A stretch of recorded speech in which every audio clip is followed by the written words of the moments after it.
all my riders out there. How you guys doing? Y'all know who it is. It's your boy. It's the CBR Kid, and we're back here with you guys with yet another video. Alright, so right behind me, we are going to highlight one of the toys from the toy box.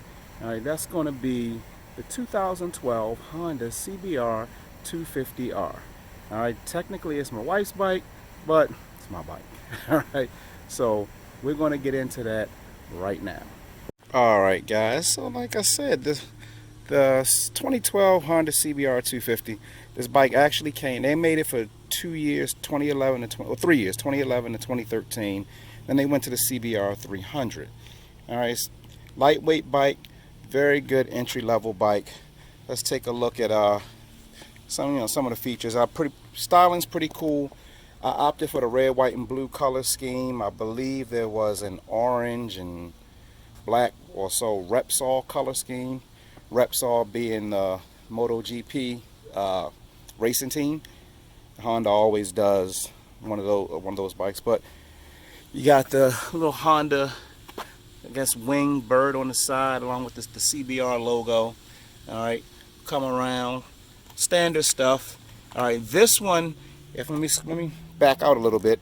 This one's actually lowered as low as it possibly can go because my wife's only 4'11" and she couldn't put her feet on the ground, so we had to bring it down. So those of you who are riders and know bikes, you guys will know that that's actually right here an aftermarket kickstand, because the stock kickstand, once we lowered it, was too big. All right, so you go around, hey, you got your 250R logo on the tail section, along with the key to pop the rear seat off. All right, it has pretty good trunk space underneath.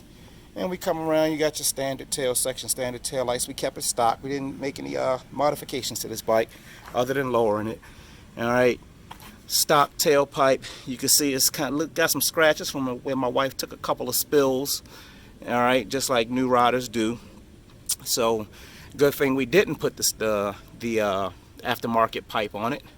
All right, you see there's a bit of a crack right there in the tail fairing. Same thing, wife took a spill. I actually have the replacement section for that brand new in the garage, but I figured until she works all the kinks out, no need to put it on. So same thing on this side.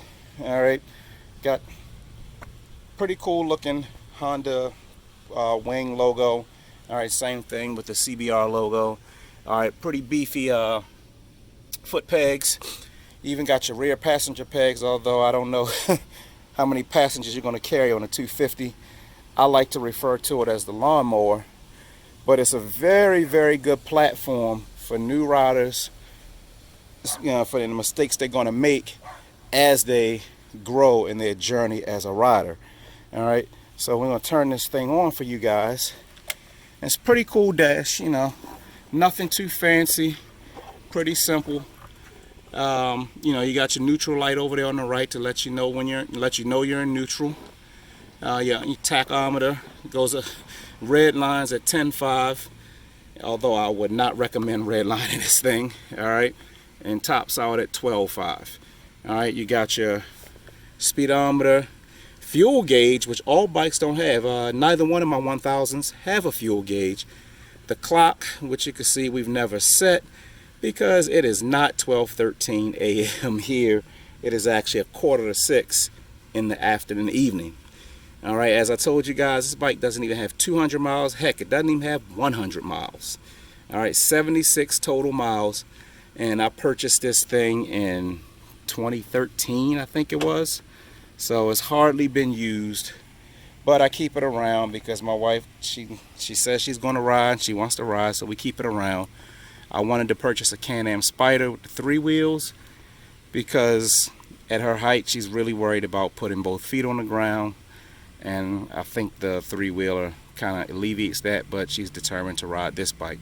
So let's go ahead and give it a start and see what it does. It hasn't been started in quite some time, so I'm not even sure if this thing is going to start up. Let's see what we have. Yeah, battery's a little weak, guys. Battery's just a tad bit weak. Yeah, this thing isn't going to start without a jump pack. So I'm going to go ahead and turn that off. Sorry about that. Sorry to disappoint you guys on that one. But That's the CBR250R. All right. Now, don't think that an experienced rider can't make things happen with this bike. I've seen experienced riders at the racetrack ripping around like crazy on these things, having a really good time on them. All right. Depending on the type of track, the size of the track, technicality, you can have a really good time on these things. And they are very fun to ride. I've been told by many, and I've even read it, that it's a lot more fun to ride a small bike fast and ride a big bike slow. And I can tell you from playing around on this thing and riding around on my 1000s on the track and my 600 on the track, that's absolutely true. It's a lot of fun to take a small bike and just throw it around and have a good time with it. So I think maybe one day I'll take this thing to the track, because as I told you guys before, I do Summit Point Motorsports Park quite a bit, and their Shenandoah circuit is ideal for a bike like this. You guys should go look them up. Jump on their website, check out the track maps. You'll see that the Shenandoah circuit is 22 turns in roughly less than 2 miles. So it's not a very fast track, it's very technical, and it's ideal for a bike like this. All right, that is the CBR 250, guys. You know, it's fun. Like I said, it's a fun bike. I probably should take it out a little bit more since my wife doesn't ride it as much. I'll put this thing back, charge the battery up, and maybe the next time around I'll get this thing started. We'll whip around a little bit, maybe get some footage for you guys of whipping around the development, riding around on the streets, things like that. Just to, just so you can see, hey, what it sounds like. How rides actually very, very smoothly. Handles pretty well. It's a little bit different for me because it's lowered so much. It does take away some of the handling, and of course the suspension's not tuned for doing the types of things that I like to do. However, still a fun bike, and I think Honda did a good job with this platform. They had to step it up in, I believe 2016, 14 and 15. They didn't. I don't think they made another one, and in the 16 they did the 300, because they got to compete with Kawasaki with the Ninja 400, and Kawasaki had been doing their 250 for many, many years.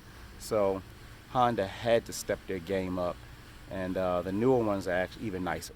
Right? The newer ones, I really, really like those. And then of course Yamaha with the R3. So Honda they had to step their game up. But pretty much, guys, that's it. That's the 250. And in the next one, I think I'll bring you guys the 08 CBR 1000 and let you guys take a walk around that particular bike, which I ride pretty much exclusively on the track these days. Right now, it needs a new set of clutches, which we have in. We just got them in yesterday. So we'll bring a video to you guys of that. We'll probably get a video of us doing the clutches, doing the change, test riding it, because today's Thursday. On Monday, we got a track day. So we got to get that done over the weekend. I already had a phone call in to a good friend of mine who's also a mechanic. We're going to get that done. We're going to get that bike out there, and I believe that will be the last track day of the year for the organization that I ride with, at least on that circuit.